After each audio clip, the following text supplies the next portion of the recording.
Hi, I'm Maddie, And I'm Abigail, and this is two writers. Many Wrongs. We are so excited to have Taylor Simonds with us today. She is a writer of sci-fi fantasy and speculative fiction. She's also based in Central Florida, just like, well, we were, but Maddie, of course, moved out of Florida. Lucky her. Taylor has a bachelor's degree in marketing from the University of Central Florida and a Juris Doctor from Stetson University College of Law. She has edited manuscripts, been a staff writer for websites such as MuggleNet, and she's written two novels, Collateral Damage and An Infinite Pull. Thank you so much, Taylor, for being here with us.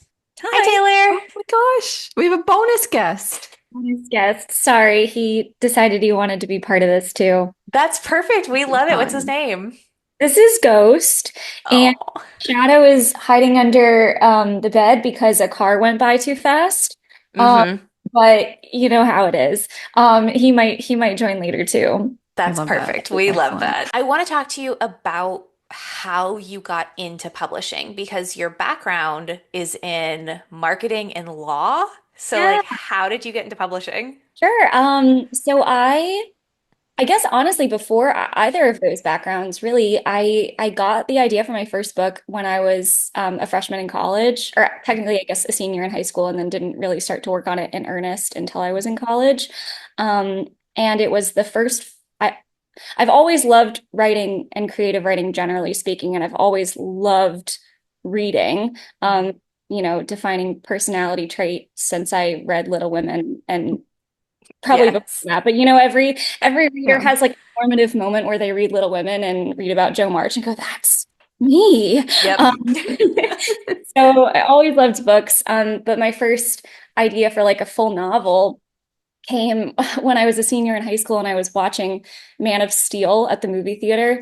And it's not a good movie, not at all. And it wouldn't have been a good movie anyway, but I couldn't get past the final act three, where they just destroy every bit of this city for no reason. Mm-hmm. Like, Mm-mm. we could have taken that fight anywhere else, but Mm-hmm. for the cinematic scope of it, set it in a giant city where they're just knocking down buildings left and right with no care for the people inside of them. Mm-hmm. Mhm. Just as a side effect of I've punched someone and I have super strength, and they've now gone through like a 50-story building. Uh-huh. And I couldn't stop thinking about how annoying that would be. Not like obviously thinking about the scale of the horror, but then Mm-hmm. I started framing it just in like a comedic, satirical kind of way, Yeah. as like my friends, like, imagine you're just trying to get to work. You're just trying to drive to work, and suddenly a building is like collapsing in front of you in the superhero Mm-hmm. specifically. And that like just kind of stuck with me. And I was like, I really want to write a book from that Yeah. perspective, from that Yes. specifically from that satirical kind of perspective as like a Mia Thermopolis kind of main character. She Um, gives such Mia Thermopolis vibes. She really, really does. You thanks. said that, and I was like, yes, exactly. That's the vibe I wanted. And I started working on this book, and I was not super involved in the author community is very, very involved and vibrant on social media. Mm-hmm. If it was when I started writing, I was not part of it. So I Mm-hmm. wrote it which I actually think was to my benefit, because I was not comparing myself to anybody's stage in their process. I wasn't comparing my work to anybody else's. I just was kind of in my own insulated, I'm working on a book for me that I Mm-hmm. think is fun and funny, and I hope somebody else likes it. And I finished it when I was 21. And it was the first full-length novel I ever wrote, and was struck with like the how hard can it be I can do anything syndrome, I because mean, if a boy can do it, how hard can it right? be? Like, I was like, and now I will publish it, and how Mm-hmm. hard can it be? And I queried, that's when I started really delving into the world of authorship and the world of publishing, and finding out what that process was actually going to be like. And I was very fortunate because one of my now best friends, Paige Lavoie, who is another, that's Mm-hmm. one of the authors I was going to tell you should reach out, Perfect. Okay. is a wonderful, wonderful local author. And she had already been in that world for a little bit Mm-hmm. by the time I started getting into it. And in fact, was one of the first people to tell me, you should look into publishing this. You should, get more Oh, into world. Nice. And now we're best friends, and I love her so much. Oh, it's amazing. I love that. Yeah, and so I queried, and the as you might, yeah, I think you said both of you were querying as well. She's Hmm. querying. I'm getting close. Okay, Yes. okay. So much of querying is about the marketing. Hmm. And it's about the marketing of what the publishing industry wants at that specific point in time. And so I was very proud of my book. I'm still very proud of my book. But superheroes is not a very marketable Hmm. genre. And I was lucky enough to find a home with an indie press, and so ended up publishing through an independent house, and that was because Big Five didn't really have any kind of interest in that kind of Hmm. book, Yeah. which was understandable. And Yeah. it's I don't remember what the main like popular kind of subgenres were at that time. It would have been 2018 when it Hmm. sold to Parliament, but um never like really took it personally that it wasn't Yeah. Yeah. a book that was super Right. marketable. I just knew that I wanted it to exist. Hmm. And Parliament House did a great job with it, and Hmm. um really opened a lot of doors for me. It ended up in a book box. It got a special edition. It got Wow. a full cast audio book where every character was narrated by a different actor. Like just like kind of all my wildest dreams really came true with this book. And yeah, that's how I got That's That's amazing. amazing. I love that because we talk about indie publishers in other interviews that we've done, and I like that you're talking because one of the things is like, oh, the indie publisher, they can't do as much for you, but it sounds like they did. Like they went and they did a bunch of stuff for you, and that's really Hmm. yeah, amazing. thanks. So, since you went through an indie publisher, did you query to agents first, or did you query directly to okay, so did it, Yes. So I queried to agents first. I found my publisher through HitMad. Um, okay, so when Twitter was still Twitter, right. we had RIP. pitch, right? We had some like pitch, not competitions. What would we Pitch call it? Wars? Yeah, they Pitch, called them pitch wars, but it, yeah, I don't and know. and it wasn't pitch wars because that's more of a like a isn't pitch wars like you submit and you get a mentor and you work with your Yes, that's board and true. then That's true. there's Because like a that's what showcase. Yeah. one of the first people that we interviewed did that and was a mentor for it. Yeah. So Pit Mat, I think, was like a subset of Hmm. Pitch Wars, but it was just, in 180 characters or less, and Ghost is taking over the screen I love it. with hashtags, and Hmm. agents and publishers will be browsing the hashtags, and we'll it's like if they like your Hmm. post, that means send me the manuscript. Yes, Hmm. yes. One of the acquisitions editors from Parliament House liked my post. I sent it over. They read it in like a week. They called me. They were like, "We really want to publish this. This is Oh my great." God, that's the dream. Like it was, yeah, after like I want to say like 7 months of slush pile cold querying, and then like, Hmm. all just suddenly happened very, very fast. Um, so this happened before. I just remembered your original question was about marketing and law. This technically happened before I got my like. I guess at the Hmm. end of getting my marketing degree, I do have to say, I feel like my marketing degree has not had any kind of impact on anything to do. Really? Yeah, because like they don't teach you like creativity or creative Hmm. marketing or anything in a marketing program in college. You know what I Hmm. mean? Like a lot of Yeah. it is so much like economics, Oh gosh. like Oh, business kind of related, Oh. right? So at least mine was. Yeah. Um, so I did not. There was at UCF, there is a marketing program, and there is a like an advertising. I don't remember the exact name of it, but there's one that's Okay. more mhm. advertising. Hmm. And the advertising one is like what you would think marketing would be. Oh, okay. Not in that one. I was in like Okay. the Because normal I marketing. was literally looking at your Instagram and I was like, this is so perfectly Oh, curated that I feel like that I just assumed that's where your marketing degree kind of like came in handy because you're very clear with your aesthetic and with your messaging as an author. thank you so much. I really appreciate that. If you like anything that I did, then cool. That was awesome. And also just being inspired by other authors and other creators Mhm. I really like. I feel like you caught me at a lucky time because I've been making more of a concerted effort lately to have a cohesive aesthetic. Okay. Um, but I really like Paper Fury's aesthetic. I think Hmm. best out there. I think Ava Reed's aesthetic is like beautiful and Yeah. curated. Kay Andrew, I think, is beautiful and curated and also really representative of the kinds of books that they're all writing and the kinds of Hmm. playing with. And um, it's unfortunate because I'm in like a state right now where like my primary marketing is for an infinite pole, which is like space fantasy, Hmm. which is all like pastels. But like me personally, like I really want to do like the autumnal, like dark academia stuff. Um, Well, that's what I was going to say is like it's all very pastels and light and lovely and beautiful. And then like you're posting, at Disney and like it's not related, but it feels very related. And like Yeah. I guess that's kind of like my next question is so you talked about, to get published, a lot of it is the marketing stuff. And we've heard from agents who talk about like, oh, you really should try and have like this many followers or this many whatever. I have a separate Instagram for like my professional like writing stuff, and then I have my private Instagram. Do you separate those at all, or do you just have yourself out there on the market, basically, like shopping yourself as an author? Unfortunately, it is the latter, but Okay. that's actually not by choice. I've tried to set up a private Instagram. It won't Uh-huh. let me. There's something wrong with my Instagram. Every time I Oh, do it, it's content not available. I would love to have a private Instagram where I can just post about my life.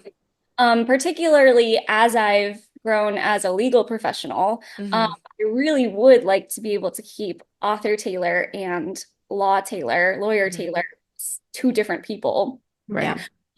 Instagram will not let me do that. So, That's crazy.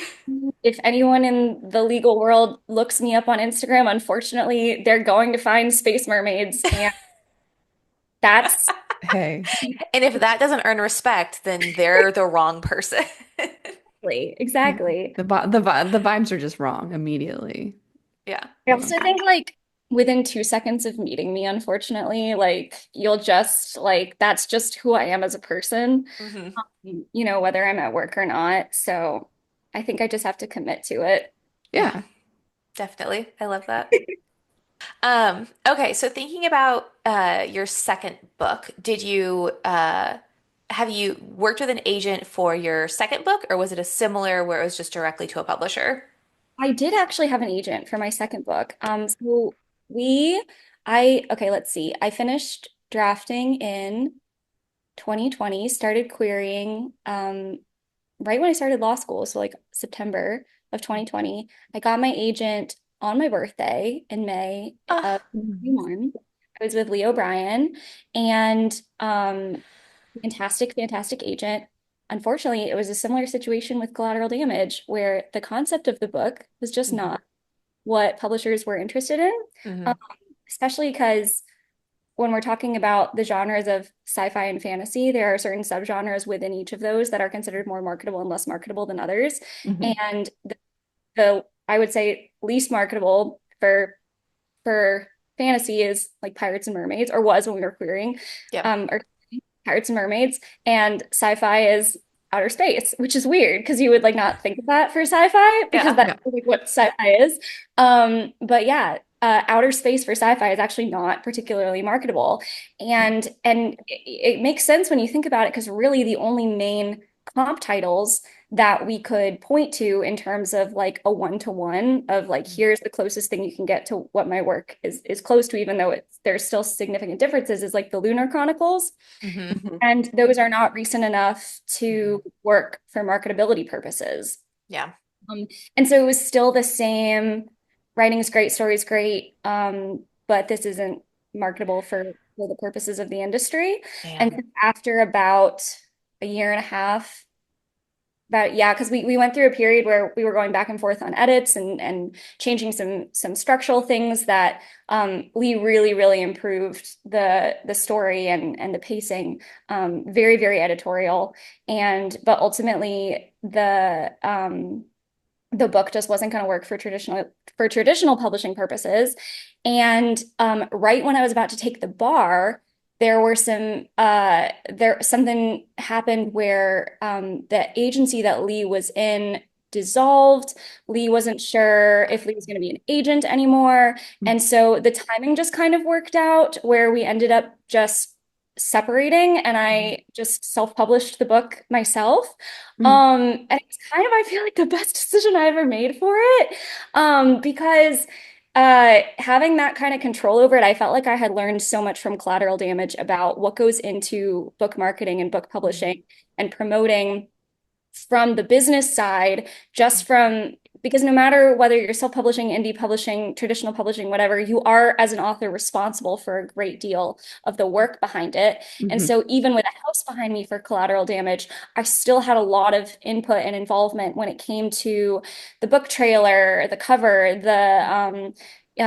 yeah, the pre-order campaign, the artwork. Like there was a lot that went into it that I felt like I had a handle on, where I was able to basically make a checklist of Mhm. here's everything that goes into publishing a book. Here's what I know how to do. Here's what I can teach myself how to do, and here's what I can hire somebody to do for me. Cool. And the result, I love it because the cover is at, can I hold one up? I'm gonna have Yes, yeah, please do. It's gorgeous. the it cover is is so everything pretty. I wanted it to be. And I was actually able to work with one of my dear friends who lives locally, who was able to hire to do the cover and found a really incredible formatter through Instagram, Rena Violet, Mhm. did all of the inside formatting. The inside, like it looks Oh, like so pretty. perfect to me. The That's header beautiful. like there's because it's dual POV, we have different headers for each of the characters. So like Aaron's is more Oh, steampunk and there Oh, is like the jellyfish and the stars. And there's like the the naked cover underneath is stunning. oh Like my gosh. beautiful. I love this book. I love the packaging of this book. Like it's a product I'm really proud of, and I got to control every aspect of it, Mhm. which like is the primary draw for self-publishing. And I was very fortunate to have a really great support system too of like people that were helping me promote it. And fortunately, as it turned out, contrary to traditional publishing's Space Fantasy Treasure Planet did end up being quite popular. And so I actually made back all of my costs within like a month I after love that. publishing. That's amazing. It worked out. Yes. I Oh love my gosh. I so have so many much about this. questions. I love so much about this. I love that you went through an indie publisher and then your second experience, you were like, never mind. I've seen how this is done. I could do it. Which it comes back to the your syndrome that you were talking about earlier about I can do How hard anything can kind it of be? thing. You're like, how hard can it be? Um, so you took it back and you took ownership of it, but you also hired people to help you finalize other parts of it, like the cover and the formatting. And how did you find those people? So Rena's was completely by accident. I literally don't even know how I found it. I don't remember if someone reposted her work or if it was like a targeted thing on Instagram where I Mhm. saw it, but somehow one of her book covers or formats or whatever came across my feed right when I was looking and right when I was thinking about looking. I don't even The think algorithm always knows. my phone listening to me. They were like, she was talking about self-publishing. Here you go. And he was the first person that whose work came across my feed, and it was so instantaneously like, yes, that's what I want the inside of my book to look like. It looks perfect. It looks polished and professional. It looks like traditional publishing quality formatting. And I reached out, and she had an opening, and the rate was within my budget. Like it all just like kind of worked out perfectly. Ghost is trying to get on camera again. And then my friend who lives locally, um, she is actually more of a like in terms of like presence on the internet, more about cosplay than about like book Hmm. covers. Like I Mhm. don't to be misremembering. I don't think that she'd ever done a book cover before this, but she Cool. has done fan art. And I was trying to think of like what I want for the cover. And it wasn't just a matter of like, I want pretty artwork. Like I knew I Mhm. wanted like art, like an art Right. Right. cover. Like I didn't Hmm. just want like a jellyfish or like a ship. Right. I wanted it to look like a painting. But I was like, specifically what I'm looking for is like depth Hmm. And like I really want like the illusion of depth on this cover, Hmm. where you can see the movement even though it's stagnant. Mhm. And Hmm. I want someone who understands how to play with depth and who understands how to play with like forced perspective. They Um, nailed it. That's so good. and so I had seen a fan art that my friend did that was for Gideon the Ninth. And it was just like a scene from Gideon the Ninth. And it was in black and white, but you could see every aspect of this picture moving. You could see the movement of the characters. You could practically see them breathing. At least that's what I felt like when I looked. Maddie is gonna need to see that That ASAP was, because I will, Maddie I will. loves Giddy. I love Yeah, Gideon. he's done Yeah. really, really good Gideon the Ninth. It's Tough Tank on Instagram if you want to look her up. Okay, I will. Really, I really definitely good will. fan art. And when I saw that, I was like, that's what I'm looking for. I want. Hmm. And so I was like, hey, can I hire you? It's Unfortunately, funny because that's a little bit of a different aesthetic, kind of like the dark. You yes. want to be in the dark I interest, do, academia. apparently. Yeah, I just want to be edgier than I actually am, I guess. Maybe you can have I like you can understand have a that. new era, you know, Yes. Hmm. archive everything, start over, do completely dark for your next Oh, book. well, my next book is going to be like a haunted house book. So I think once we get into that, then I'll have a perfect excuse to like be a little creepier on my feed. Well, But I love that. anyway, that's, I was oh, gonna ask do you have a plan for the next book? Because I'm still reeling that while going through like querying and publishing and editing and all the rest of it, you were also like, oh yeah, I was also in law school and like took the bar exam. Yeah, Whatever, it's fine. casual. Like that is the most legally blonde Elle Woods shit I've ever heard. thank So like, you. Like it's how did hard. you manage all of that? I don't know. Okay. Couldn't tell you. I couldn't tell you because I also like didn't sleep my way like I wasn't like asleep through law school either. Yeah, Let's phrase that in a weird way. I got it. I was active. I was an active participant in law school. Like I Mhm. was like on a competition team. Like I was on a bunch of clubs. Like I did very well with my grades. Like I was like So do you ever sleep? Like, period? yes, I love to sleep. It's my favorite thing. I really couldn't tell you. I have no idea. I don't know. So what does your day to day look like while balancing? I assume that you are a practicing lawyer and also like writing your third book. That's crazy to me. Yeah, I have so I'm at work from 9 to 5. I get home at 5:30. I make dinner, and usually by 7, it's at writing time. I don't know. I treat it like a reset of the day. I'm like I have two halves of the day, and one of them is lawyer Taylor, and I take that hat off when I get home, and then I try to make a point of writing for at least an hour every day. Hmm. Um, and if I have like a bunch of other stuff to do, then I'll break it up into like 15-minute sprints. Mm. Because otherwise, like I was like, I don't know how true this is for other people, but like I, for one, can waste so many minutes just scrolling through my phone. And I still Yes. do that. I still do that. And I need to get better about it because I still like hit disregard every time I hit my limit for social media for the day. Like I just keep more minutes and it's bad. Mhm. But the minutes all stack up. And I write better in short sprints usually than I do Yeah. in like big blocks anyway. Mhm. So like I really try to make it a point of like, okay, even if I have a bunch of stuff to do, like I get home and I'm like, okay, the laundry has to get done, the dishes have to get done, like I have to do whatever. It's like, okay, and every time I finish one of those tasks, I'm going to write for 15 minutes. Mm. And and I can't look at my phone and I can't do anything else, and I'm going to write for 15 minutes. And so it's like I'm steadily working my way through it. And it's Mhm. like it's a struggle, but and this book is taking way longer than I would like it to, but not because Uh-huh. I'm not trying. It's just because this is like the hardest book I've ever written. But if I fall into a pattern of, well, I'm too tired today or work was too hard today, I'm just gonna like sit on the couch and I don't want to do it. I'll just skip a day. Then Mhm. the skipped days will add up and Yeah. then the book will never get done. And I Mhm. want the book to get done because the process of writing the book is not fun. Nobody likes the process. Well, that's not true. Maybe Ugh. people of writing the Well, book. It is the hard it's part for it's a sure. love hate relationship. Love, Yes. I love having written a book. Yes. And I want to keep doing that. Like Hmm.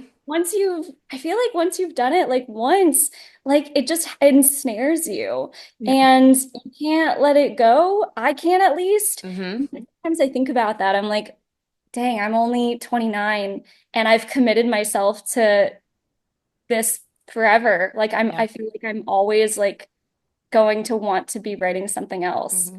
We Um, say all the time, we're like, nobody chooses to be a writer. Like, a lunatic would have to actively choose to have all of these stories in your head that you cannot ever get out exactly the way you want, and you can't like let it go and just move on, and you have to go through the editing. Like, it really is just an illness. Nobody would choose to be a writer.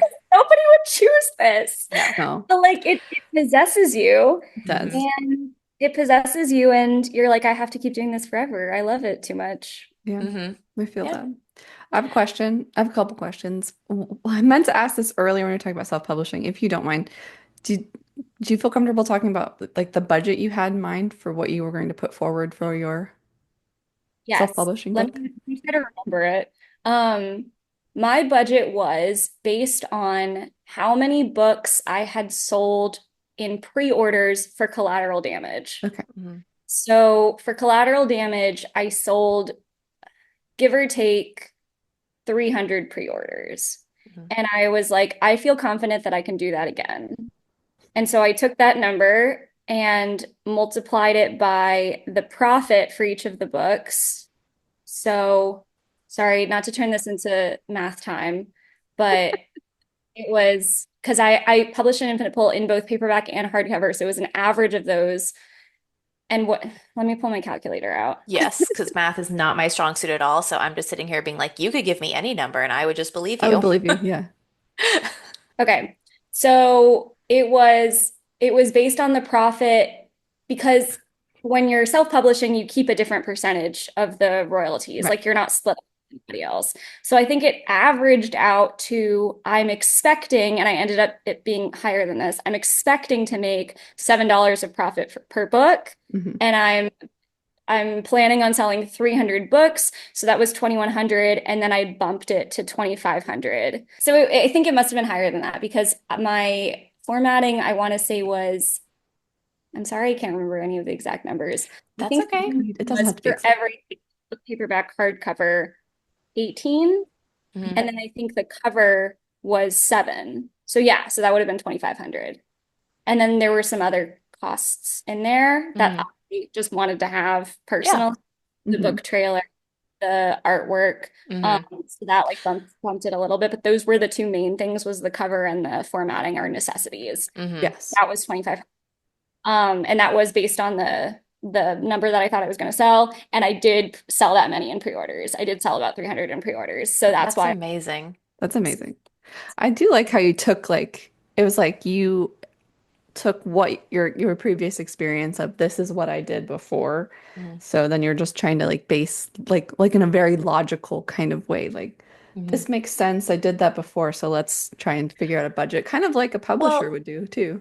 exactly what I was going to say. That's what it sounds like is like you gave yourself an advance, kind of the same way that like a publisher would, you know? My other question is for this book, fast forward to it's finished. What's your plan?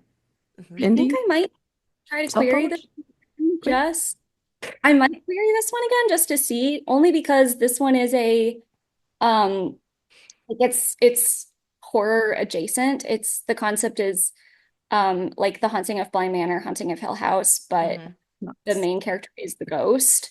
So Ooh. it's perspective. And I just think that that concept might be a little more marketable than my last two. Hmm. Um, We should connect you with another local author, Vanessa Montalban. oh, I Um, love Vanessa. oh, perfect. Okay, yeah, I was about to say because her second book, the Vengeful Wishes, Yes, is horror as well. I was at her launch. She's so cool. Yeah, So nice. she's lovely. But yeah, I love that idea of like looking at the market, being like, you know what? I think that there's space for this and trying to query again. Yeah. So we'll see though, because I had a really great experience self-publishing. Yeah. Honestly, the only really the okay, this is kind of a long game kind of thing, but really the primary reason that I would be interested in querying this one is as a book that I think is more marketable than my other ones isn't because I think that traditionally publishing versus self-publishing is like better or the goal or superior, that one is superior to the other. It's more about that like ultimately a personal like dream of mine is I would really love to do an IP book someday. Like I would really love to be able to do IP for like Disney or something. Hmm. Yeah. That I think is probably not on the table unless I have a traditionally published book and an agent. So Yeah. that's kind of the strategy behind that one. What would your dream IP rewrite be? I was just talking to somebody about this. I want to write a sequel to Atlantis, The Lost Empire. Love Yes. it. I just think that the people would like to have that. Um, Yes. The people just would. Yes. Yes, but please. I any kind of like Disney Mhm. princess or anything. Um, when I was internet stalking you for this, is it you worked as a character? You were an actor for Disney? I did do that. Who were you friends with? I was Ariel in the Voyage of the Little Mermaid show at Hollywood Studios. And I was Anna in the Frozen sing-along show at Hollywood Studios and the Christmas thing. And then briefly I was Cinderella for like a special event that they did in 2016. That's So awesome. That cool. is so cool. You had to go through traditions and training and all the rest of it. Oh my Did. I gosh. actually, so I went through traditions as a child activities counselor. I started as a child activities counselor at Disney's Animal Kingdom Lodge. Oh, Um, it's one of my where favorite lodges. Oh, it's the best. I was there for like 3 months and then I auditioned into singing and I did that. That's awesome. I also love the Frozen sing along. I took my niece for like the first time she just turned 9 and like loved it. We had taken her to Ariel's voyage when she was probably like 5 or 6 and she was terrified. So she was a little hesitant about Frozen, but I was like, listen, there's no Ursula. You'll be fine. That Ursula puppet? So Terrifying. scary. Terrifying. So scary. Terrifying. Like, your niece is correct. Yes. Oh my gosh. She was so scared. She was like, never ever do that to me again. And I have a daughter who just turned 1. So like I'm waiting to like do all these things with her because we're big Disney people. So just the fact that you were a character is so cool. Thanks. I It was love it. fun. It was a really fun time in my life. Hmm. But can we just hold on? I just Hmm. need a second here. So we have this lovely author here who is a lawyer and a Disney princess who publishes her own books and gets beautiful covers and is now writing a horror book that Right. I just needed to summarize that because that's fantastic. That's amazing. Right. Ex It's absolutely insane. And literally, I'm telling you, as soon as Sage like told me about you and I looked up your books, I was like, I have to talk to Taylor. Like I absolutely have to. Um, and I do want to like circle back to why we're here. So Maddie and I have talked a lot about like the writing community and trying to find community and build community. Maddie and I went to grad school together for creative writing, which is how we met. And then we have like a little community from our grad school friends. And then I started a writing group at Writer's Block, actually, which has now transitioned since I left the store. And we've talked about like how much we miss Twitter because that's where we had all of our interaction with other authors. Where are you finding your writing community now? I think honestly, like so much of it is a carryover from Twitter. Yeah. Unfortunately, because I'm not on Threads. Mm-hmm. They, Same. they won't get me. Mm. They like pages on it, and like they'll like intersperse them with your feed, like, but they'll only show Yes. you the first half of the thread so that you have to. Yes. I'll literally screenshot like whenever like there's drama and send it to Paige and be like, "Can you look at this? What's going on?" Refuse to download it. Love Um, it. so yeah, unfortunately, a lot of the writing community is carryover from Twitter, but also Post or Hi, having Ghost. but also I've really enjoyed meeting people in person Hmm. Mhm. at like book conventions and book events. I think that the introduction of the New Romantics and Spellbound and authentic books to the Central Hmm. Florida book community at least has really been wonderful for bringing people together because it's authors and readers Hmm. constantly interacting and constantly, we had like a Galentine's event at a local garden a couple weeks ago, and that was really fun. Oh. There's constantly authors that are coming through, like Jenna Voris was just in Orlando for the Say a Little Prayer book tour, and we've been mutuals for a really long time, so we finally got to meet in person. Oh, But I think like I don't know. I think like the best thing that you can do in terms of like forming a community is just like be authentic and be genuine and Mhm. um support other authors, not because you like want anything. I'm not telling you, you already Yeah, know yeah, this. yeah. No, but yeah. Just like supporting other authors, not because you want anything personally out of it and not because you're trying to network, but just because you genuinely like their work and like Mhm. what they're doing. And I think that friendships naturally arise out of that from people who are being mutually supportive of each other and have the Mhm. same interests. And everyone's just trying to tell good stories and make good art. And I think that the best communities and the best friendships just come out of like a collaborative respect for that Mhm. goal.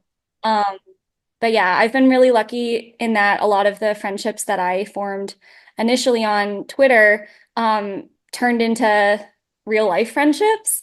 And then obviously super, super lucky that Paige has been kind of my partner in crime since yeah. I started writing. She's just the best. And I'm like her tag along whenever she goes to, like romance conventions, even though I'm not a romance author. So I have Uh-huh. friends through that. And like it's just one of those. Yeah. I mean, that's honestly a little bit how Maddie and I end up working. We're going to AWP out in LA and literally next week, in a couple of days. And I feel like she very much was like, "Hey, you want to go to this convention thing with me 2 years ago in Seattle?" And I was like, "Yeah, let's go." And like Yeah. we just kind of follow each other along. And she's like, "Hey, do you want to do a podcast together?" And I was like, "Yeah, let's do that." But Yeah. Yeah. so Maddie, So, you don't live in Central Florida then? I used to live in Tampa, but Oh, I oh recently moved to Raleigh, North Carolina. my mhm. gosh. Do And you like it? so there's a lot of indie bookstores around here, so I'm still trying to get the vibes and figure out where the writers are hanging. But I think that there's a lot of places that are having like author events that I didn't really see that much in Tampa. So I'm looking forward to getting involved in Mhm. that. Nice. Yeah. Yeah. I do, we have time, hopefully like a couple more questions, maybe two more. But I do want to ask, just because we were talking about threads and you recently posted about it, um, are you, other than just like anger, are you having any other responses, especially as a lawyer, to Meta stealing authors' IP and feeding it through their AI bots? Like, what can we do as authors to retaliate against any of this? I don't want to give legal advice. Of course. Yeah, my first reaction was just anger and violation along with everybody else because Yeah. it hit everybody. Yeah. Um, this problem is so much bigger than Meta scraping pirated books for AI development. Hmm. The non-regulation of AI, generally speaking, is such the regulation of AI is not a priority for lawmakers because there's Hmm. too much money to be made on the back end of not regulating it, right? Right. Yeah. So there are a lot of countries, I think like in Europe at least, where AI regulation and Hmm. data privacy specifically is something that is top-down legislated, right? Hmm. It's not your everyday citizen who is retroactively trying to trying to get relief for having had their data leaked or Right. trying to get relief for having their work stolen. It is base level. These data privacy laws are already in place, Hmm. and that's supposed to act to prevent this kind of behavior. We Mhm. don't have that here, right? Hmm. Because, as I said, there's too much money to be made. Of course. So I don't know what the answer is Hmm. because I saw stuff that was going around that was like, here's from the Authors Guild, here's a letter that you can write to Meta saying that they don't have permission to use this. And Mhm. and it's of course like everyone wants to be doing something and like any action sometimes is better than no action. Do I think that is going to have an impact? Probably not. No. Because if they cared what individual authors thought about consent to use their work, they wouldn't have done it in the first place. Hmm. Mhm. It's just so again, it's just so infuriating, but it's also just so like scary. Yeah. As an author, and especially so I also teach adjunct at Rollins, and like we are in the middle of having a big discussion from a teacher standpoint of like identifying AI written essays and things like that. So it is, I feel like I'm having to be constantly vigilant in the art that I'm consuming of, was this generated through AI or is this human? So I just feel like as a writer, it's violating it, and as a consumer, it's scary because we want to support humans, but we can be tricked pretty easily. And like, I wanted to get your opinion on that. And I feel like we just got a glimpse into like lawyer Taylor, like you've talked about the two halves of yourself, like the look on your face was just like serious. I was like, oh shit, like we're in the courtroom right now. This is amazing. But I Dr. did want Jekyll to, and Mr. Hyde situation. yeah, yeah. Except both are still lovely. I wanted to get your opinion on that as somebody who is in the middle of going through it because it is a fear that I have, even though I haven't published it, anything yet. Yeah. Yeah. Um, yeah, I don't know because I think when it first came out that this was happening, like it would have been awful enough if it had been like, oh, this is just impacting, large traditionally published authors, Right. but it hit everybody. Hmm. I knew people who had work that isn't even available for sale anymore, that they self-published, that they had pulled from sale, Hmm. that had been mined. That's So crazy. and the idea that, I know authors who are impoverished, Hmm. who rely on every single individual sale to make ends meet, Mhm. and some company profiting billions of dollars off of the work that they poured their heart and soul into, Hmm. and Mhm. never compensating them, never seeking authorization. Hmm. And it's not a matter of it being an accident or of it being Yep. just part of, this is how the internet works. They looked into licensing fees, right? Hmm. They looked into what would it take to license the content that we need to train our AI model Yep. and actively, affirmatively made the decision to essentially seek forgiveness rather than beg for permission, Mhm. knowing that they would probably save more money Hmm. if they just stole all of it than if they had licensed it in the first place. Yeah. And it's that imbalance of power that really drives the imbalance of profits and the imbalance of Hmm. income. Yeah, absolutely. That's Mm. terrifying. Yes. I wish Well, I Depressing. no, I know. Yeah. I don't, yeah. But thank you for talking on that and sharing that because it is just a major concern right now. But I know we want to end on something happier. Yes, let's end on something happening here. I did want to like take a look there. I have our final question I always ask every author, but I do have one other question. I am trying to get to the point in my novel when I feel comfortable querying it, so I am in the editing trenches. So I wanted to talk to you a little bit about, I mean, for you to just talk about how is your editing process? What does your editing process look like? Mhm. Um, that's a good question. I I have a problem of trying to edit as I go. I'm really bad about letting the first draft be, like the phrase of like the first draft is you telling the story to yourself, like you have to write it Hmm. right. And I do think you have to write it wrong before you have to write it right. And I've written so many wrong drafts, but I have a problem of trying to fix it as I go along instead of just getting that draft out there. Hmm. So it's very like a loop kind of for me is the editing. And it's hard to explain exactly because it's not like a process. It's not like I'm, you know, going through and I have like a set idea of like, and this is what it's supposed to be. It's Hmm. more of like I have the skeleton, you have the skeleton of the book, right? And the Hmm. skeleton of is like what's in your head of like this is ideally like what I want the book to have at its core. Its themes, Hmm. its structure, its characters. That's the skeleton. And the first draft or the first wrong draft of anything, paragraph, chapter, book, whatever, it always feels like I have drawn the body too far to the right of the skeleton. Oh. And every editing process is about taking individual limbs and trying to Mhm. pull it back toward that skeleton. Does that make sense? Yes, it I does. love the macabre analogy you just gave us. Writing a haunted house book. Um, like, yeah, yeah. And I don't know how to describe it, but I'll look at like a paragraph and I'll be like, this isn't right.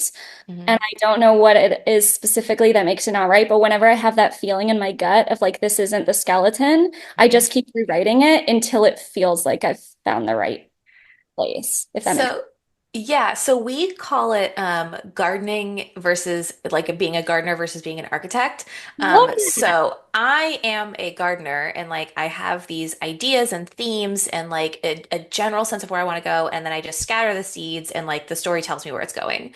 Whereas Yeah. Maddie is an architect and like she has a detailed outline and plan and then like fills it in as she goes. But I like your idea of like the skeleton of like, I know what this is supposed to be, and then just working towards that because I don't have that as a gardener. Like I literally just throw it out there and then my character's like, well, actually, I'm gonna take a right turn here. Um, so I feel like you're like a cool mix of the two. Yeah, but I Thanks. like It's kind of the difference between plotting, pantsing, and planting. Yeah, dancing. exactly. Yeah.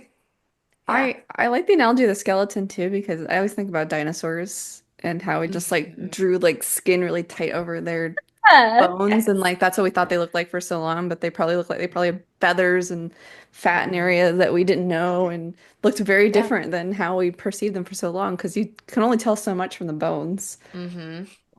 And This is so very true. you could have Yeah. because like sometimes you'll see a skeleton like in a museum or something and it's like, oh, that's a wolf and you're like, really? I would have never guessed Right. that. So I think that's a really interesting analogy because that really feels right for a story. Like, Hmm. yeah, I look something like this, and I'm not really sure. I know this is the hip, and I know Yeah. this is the head, but I don't know what it looks like once it's fully fleshed out. Yeah. But Another thing that I learned internet stalking you is that you are also a professional manuscript editor. Oh, that was a while ago. That was before, Okay. but that was what I did for 3 years between marketing and law school. Ghost, can you stop? Can you stop? So, how did editing other people's work, how has that influenced your editing process? That's actually probably should have been the answer to the question when you asked what the editing process was like. Um, I no, but I love think the if skeleton anything, it metaphor. I love the skeleton metaphor too, I think. Yes. I think that when I go into editor Taylor brain, it affords me the option of detaching myself from the work that I wrote. So Hmm. I kind of try to think about it as this is somebody else's book, and I'm just going in and I usually don't have to proofread because I'm pretty good at grammar and punctuation from an editor. So most of it is usually Not to but brag. not to brag. I mean, everybody has to proofread, but usually my punctuation and grammar is not the thing that I'm worried about when I'm editing. It's usually bigger, like developmental edit kind of stuff. Yeah. And one of the things that I would do when I was an editor was the big developmental edit letter Hmm. of here is, not from a line by line perspective, but a Yep. big overarching theme perspective. Hmm. Here is what we have, and here's what we could get to if Hmm. these changes are made. And I usually really like to focus on things like overarching theme, making sure that as many characters as possible have a discernible arc.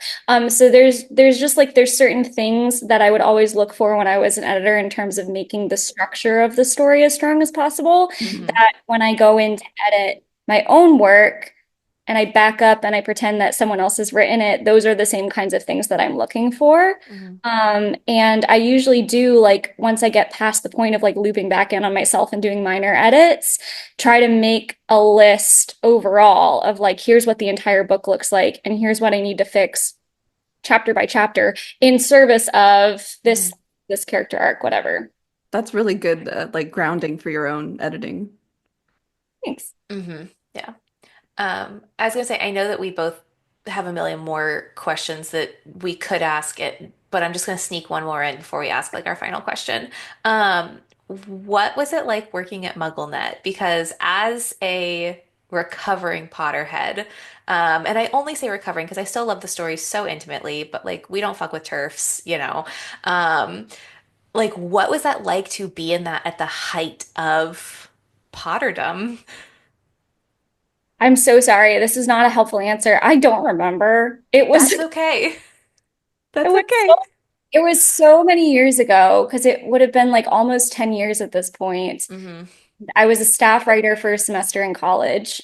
Um, And that's actually how I got into editing was because even though I was a marketing major, all of my internships were writing based. So I Mm. did MuggleNet, I did an editorial internship, and I did College Fashion, which is a fashion blog. Hmm. And those were like the it was all writing, and I was like, oh, I'm gonna be an editor. I'm not gonna do anything with marketing. I like books and writing too much. Yeah. Yeah, I wish I had a more interesting answer for you. MuggleNet was probably like working there was probably the same as working at like any other Okay. publication, especially because it was all remote. So I wasn't Hmm. interacting with anybody very much. Yeah. And I cannot name an article that I wrote at this point. That's Have- okay. Literally, I want nothing to do with she who shall not be named. Yeah, right, exactly. But that, well, that's, I mean, that's why I was so interested in it though, is back then at the height of, you know, when she could do no wrong and blah, blah, blah. I just think that would have been interesting to be so far in the fandom. But I also think that speaks a lot to the fact that you can't remember it because it was such a like just flood of information of just trying to like capitalize on the popularity at the time that like there were so many MuggleNet articles and Yeah. whatever. So that kind of does answer my question of like it was any other job, you know? Yeah. All right. Final question. If a writer listening to this podcast was to take one piece of advice from you, what would it be? One Ghost has something that He he has needs to something. say. day. I I okay. This doesn't come from me, but it's just something that I have been thinking about a lot this week. Um, is that because Sunrise on the Reaping just came out, right? Mhm. And so we've been like joking around a lot, like Suzanne Collins only writes when she has something to say, and we really need to give like stop giving her something to say. Yes. Not overall, like I don't think that's true. And so I think that like the main advice is write post away. Um, remember that you're writing because you have something to say. And and the something that you want to say could be as simple as having something to do with just something that you love, that you just want to put more beauty out in the world, that you just want to put more um, kindness out in the world. You could have a specific theme that you're working toward, whatever, but like people seek out books the same way that they seek out any other art. And it's because it connects us and it inspires us. And the best thing that you can do as an author is let that be an inspiration and not a source of pressure.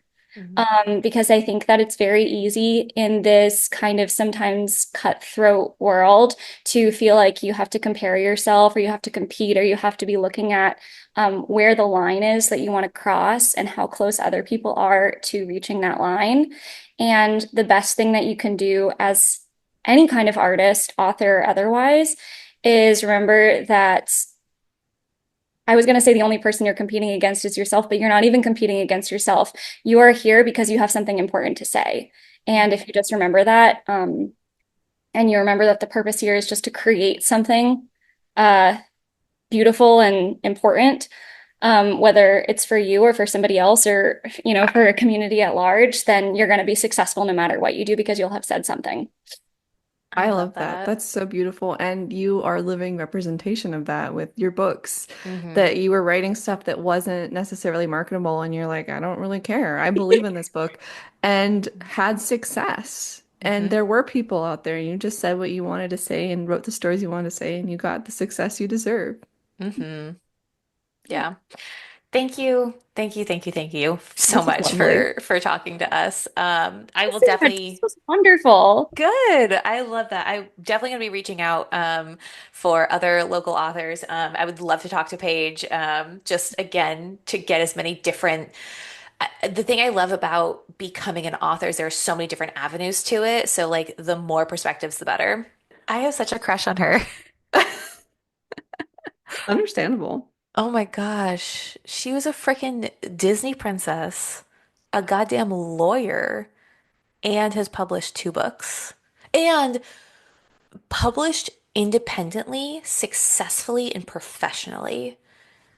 She's awesome. I'm Abigail. And I'm Maddie, and this has been 2 writers. Many Wrongs.